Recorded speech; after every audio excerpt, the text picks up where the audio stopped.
സിനിമകളുടെ OTT റിലീസിനെ കടിഞ്ഞാണിട്ട് ഫിലിം ചേംബർ.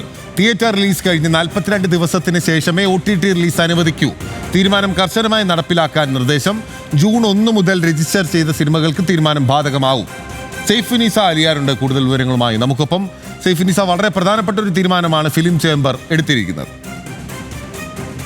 ബിനിൻ, തീർച്ചയായും നേരത്തെ തന്നെ ഫിലിം ചേംബർ എടുത്തിരുന്ന ഒരു തീരുമാനമായിരുന്നു സിനിമകൾ തിയേറ്ററുകളിൽ റിലീസ് ചെയ്ത് 42 ദിവസത്തിന് ശേഷം മാത്രമേ OTT റിലീസ് ചെയ്യാൻ പാടുള്ളൂ എന്നുള്ളത്.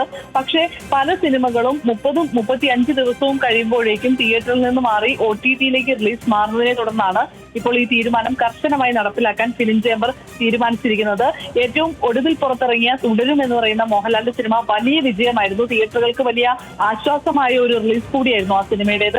പക്ഷേ 35 ദിവസത്തിന് ശേഷം തുടരും സിനിമയും OTT റിലീസായി പോവുകയുണ്ടായി. അതേ തുടർന്ന് തിയേറ്ററിൽ ആളുകൾ കുറയുകയും പിന്നീട് മറ്റ് സിനിമകൾ കാണിക്കേണ്ടിയും വന്നു.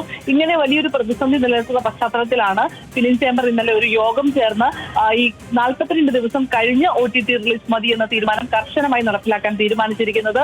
ഇത് ഏതെങ്കിലും സിനിമകളോ നിർമ്മാതാക്കളോ വയലേറ്റ് ചെയ്യുകയാണ് എങ്കിൽ ഇത് ലംഘിക്കുന്നവരുമായി ഇനി തിയേറ്റർ ഉടമകൾ ഭാവിയിൽ സഹകരിക്കില്ല എന്നൊരു തീരുമാനം കൂടി നിലവിൽ ഇവർ എടുത്തിരിക്കുകയാണ്. എന്തായാലും ജൂൺ 1 മുതൽ രജിസ്റ്റർ ചെയ്യുന്ന സിനിമകൾക്കാകും ഈ തരത്തിലുള്ള തീരുമാനം ഇനി ബാധകമാവുക.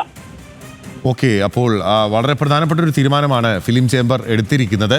OTT റിലീസിന് കടിഞ്ഞാണിട്ടിരിക്കുകയാണ്. തിയേറ്റർ റിലീസ് കഴിഞ്ഞ് 42 ദിവസത്തിന് ശേഷം മാത്രമേ OTT റിലീസ് ചെയ്യാൻ അനുവദിക്കുകയുള്ളൂ. തീരുമാനം കർശനമായി നടപ്പിലാക്കും. ജൂൺ 1 മുതൽ രജിസ്റ്റർ ചെയ്ത സിനിമകൾക്ക്, റിലീസാവുന്ന സിനിമകൾക്കായിരിക്കും തീരുമാനം ബാധകം ആയിരിക്കുക. അതായത് നിലവിൽ റിലീസായിരിക്കുന്ന സിനിമകൾ ഉൾപ്പെടെ ഇത് ബാധിക്കും.